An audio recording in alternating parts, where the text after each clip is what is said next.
Hey guys, it's Robin. Yeah, I do look different today. Yeah, I am shinier than usual. No, I'm just kidding. I made a new PNG tuber. But we're not gonna yap about my new PNG tuber for the entire video. That's not why we're here. We're here to talk about my OCs and their lore. Starting off with Flippy. She's an MTF transgender pink flip phone. I know, very creative name for a flip phone. I'm very smart.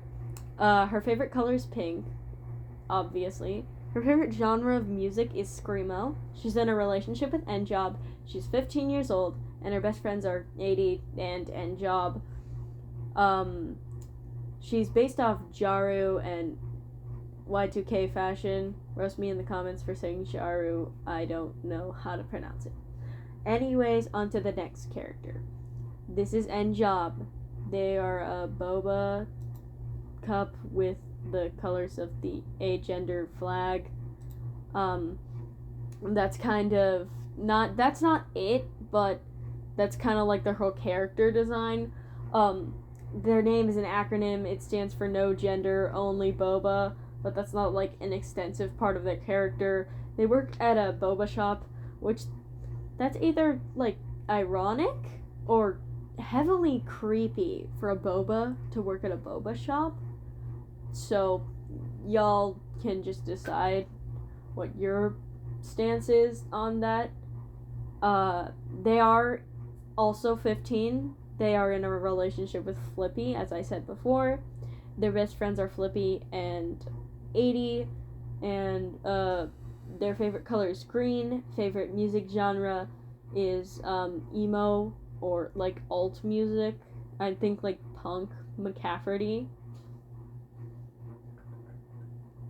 I mean, like, McCafferty's bangers, so they got good taste.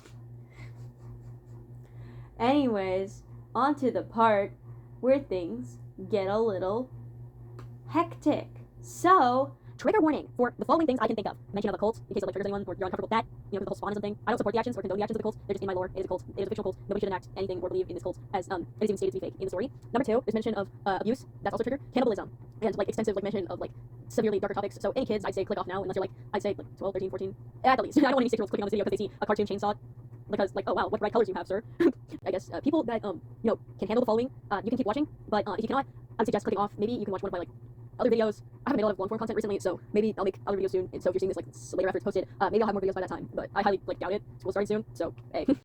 Anyways, this is 80. She was taken by a cult when she was younger, essentially kidnapped. And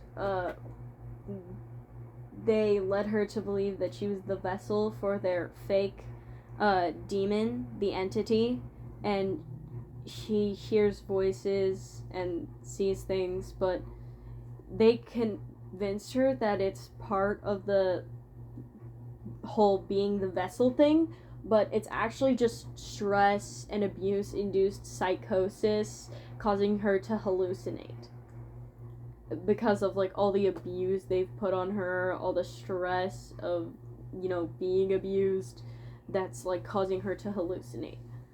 Anyways, on to our next character. This is Solon.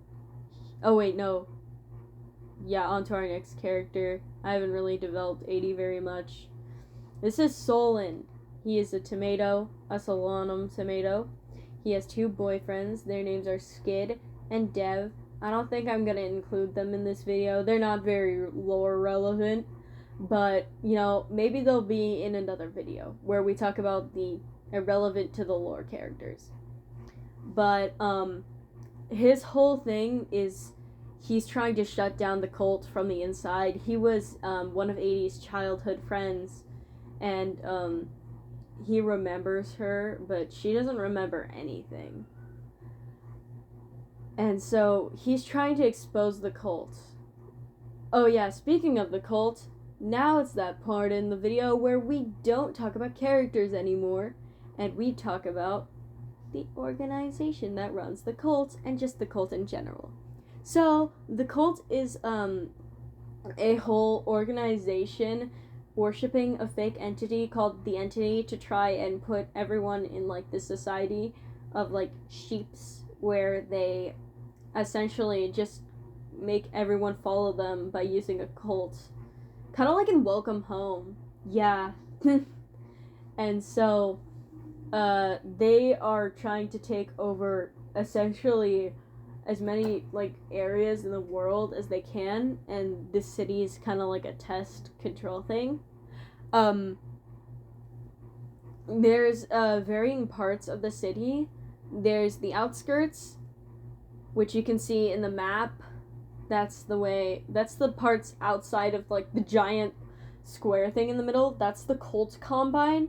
And then the parts next to that is like Skid and Dev's apartment, and then like Flippy and Njob's house to like the left side, and the rectangle under those is what I guess I made called, wait, let me take a look at the physical copy of the map.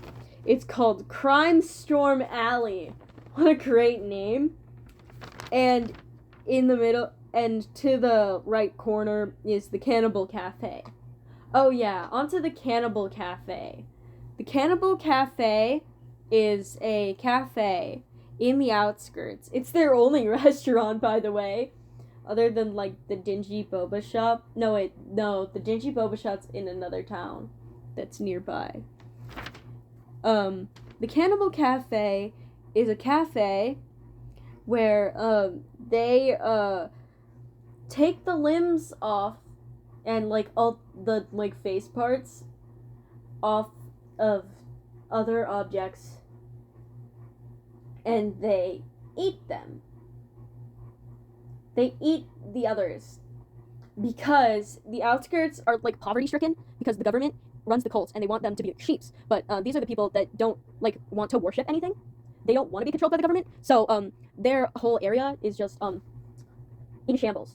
So there's either people who think the cult is just a load of jack, and they decide to rise in rebellion by doing everything the cult doesn't want.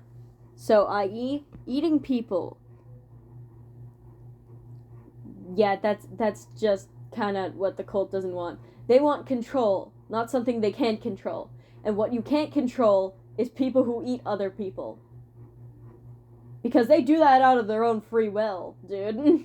You can't, like, make them stop by saying, oh, I got other food. They've grown so accustomed to it that they enjoy eating other people. So, you can't fix what you broke doing this whole governmental thing. Now, I'm not trying to be anti-government with this, like, whole OC thing. I'd like to make that clear. But, like, they're a corrupt organization that's trying to, like, convert everyone into, like, people that want to follow them. It's, like, one of those... I don't know how to explain it, but I'm not against the government, okay? But, this government, they made the cult so that, they could run the world in essentially a way that forces everyone to do whatever they want unless they want to be living in filth and, like, basically just the poorest living conditions out there. And they kind of, you know, in their reports show that the cult is the only way to salvation, the only way that you will live peacefully. And then they show the outskirts as like an example of, oh, this is what will happen when you don't go to the way of the light and the entity. They're trying to live in a world, essentially, you know, Trixie, where, you know, Trixie from My Little Pony? No, not Trixie. The other one. The pink one. You know, the one that took everyone's cutie marks, so she was the only one with one? I forget her name. But she's a good example of what they're doing. So essentially, they're going to take away everyone's power until they're the only ones with power, so they're the only one that gets to decide what other people do. They basically are everyone's free will. No one has free will they only have the ability to do what the cult tells them to do. Anyway, that's kind of it for today. See you in the next one. Go touch some grass and shit. Bye. Hi, so editing Robin here. Sorry if the audio quality was really bad throughout the video. Like if you heard like squawking in the background, that's my older brother's bird. He will not shut up. Anyways, I hope you're having a lovely day. Bye.